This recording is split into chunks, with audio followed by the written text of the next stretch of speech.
You'll never believe what ISIS is doing intentionally. The time of great tribulation prophesied in the scriptures is at hand. So the temple to Baal will not go up in New York, but are we sure about that? Instead, the triumphal arch in Palmyra will be put up in London alone, in place of where the temple to Baal archway was going to stand. Rumors are running wild after a strange article surfaced in the Telegraph, the only newspaper that featured a story about the canceled project. Let's remember what happened to the mosque that was to be installed on the grounds at One World Freedom Tower. They claimed that that project was canceled as well, but it wasn't. They built the mosque at the top of One World Freedom Tower in the form of a giant minaret. And now the Telegraph's article says that there was backtracking on the original idea to erect 2 arches in New York and London, followed by many more throughout the world. In my 2 previous videos about the archways, I exposed the similarities between the Temple of Baal and the Temple of Solomon, which is considered in Freemasonry to be one of the most important structures ever built. This is why I believe the Jewish people could be under a great deception in the near future, as Freemasonry lusts after the notion of rebuilding Solomon's temple.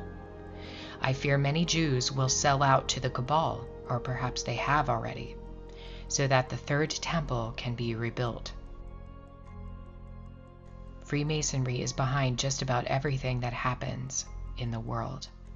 These men believe that they are the builders of the world, the descendants of the Atlanteans, whose architecture and buildings were destroyed by God, except for the pyramids. The pyramids all across the world are the remnants of what has been left of the Atlantean race. These are not coffins or buildings in and of themselves.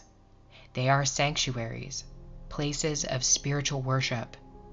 Based on historical data and research, I believe there is evidence to suggest that the Tower of Babel was actually a pyramid, not a cone as it was believed. A Freemasonic magazine from the 1800s called the Illustrated Carpenter and Builder documents that the most famous of all pyramids throughout the world, those that are located in Egypt, were covered in a rare Egyptian marble once they were completed. When the sunlight hit them, they were so bright that they illuminated. If you were in space, you would likely have seen this point of light radiating like a beam into the sky, blindingly bright. Although this is not in the Freemasonic Journal, it is believed that the marble casing around the pyramids was stripped at some point in the past, possibly by a Sultan Hassan in the 14th century. This marble was used to construct a mosque. According to the Telegraph, the Arch of Triumph will be constructed in none other than Egyptian marble, after ISIS destroyed it. The decision to construct it in Egyptian marble was called out by an archaeologist at the University of London who said, quote, "It seems to me it's a bizarre expenditure of money, possibly with worthy but misinformed aims, to promote something which isn't a real past in an entirely reproduced form. I don't get it. I find it very, very odd," unquote.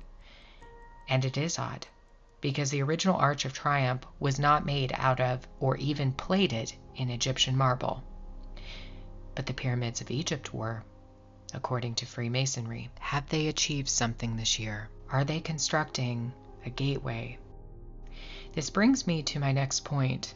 Why is ISIS specifically targeting artifacts and historical sites that are linked to Nimrod, the original builder and first Freemason? The media tried to tell us that ISIS is destroying only graven images, but this wouldn't explain the partial destruction of the Arch of Triumph and now the Gate of the Gods in Mosul, Iraq. The Gate of the Gods doesn't have any type of graven image on it. However, it is linked to Nimrod, as was the Temple to Baal, the Arch of Triumph, as was the Nimrod artifacts that were located in Nimrod, Iraq. Now the world laments the alleged destruction of the Gate of Gods in Mosul. Mosul is a part of the historical city of Nineveh and contains a great deal of symbolic art and carvings and sculptures that show a race of hybrid creatures, often depicted as centaurs and sphinxes. Make no mistake, these are depictions of the Atlanteans who once inhabited the earth before it was destroyed by the Elohim. Isis destroyed the Gate of Gods in Nineveh. In Semitic Akkadian language, the Gate of God literally translates to Babel. So they destroyed the towering entryway to Babel. Nimrod built the Tower of Babel. In one apocryphal book called the Book of Yobelim or Jubilees, which is not a part of Scripture, we see that the Tower of Babel was constructed by Nimrod in the 33rd Jubilee since the beginning and the creation of the human race. Nimrod wanted to ascend into the heavens, to the very place where the Lord was. Many people believed that Babel was a city that went into the sky, but that's actually incorrect. Babel was a city, but it had a sanctuary in the middle of it. And that sanctuary was a pyramid.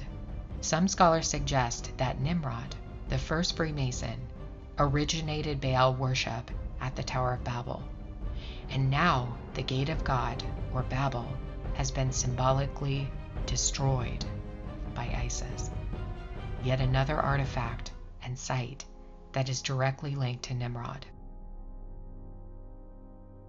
The Gate of God in Mosul, Iraq looks a lot like the Arch of Triumph. It's just a larger version of it. So is ISIS targeting Nimrod artifacts and sites for a reason? Why are they doing this in the past year?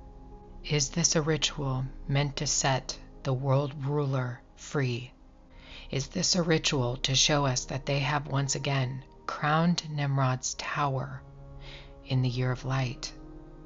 Are we about to see the unveiling of the man of perdition, one who will come in peace and perform great miracles, but will be filled with violence and hatred for those who have been born again by believing in the one true Messiah, Jesus Christ?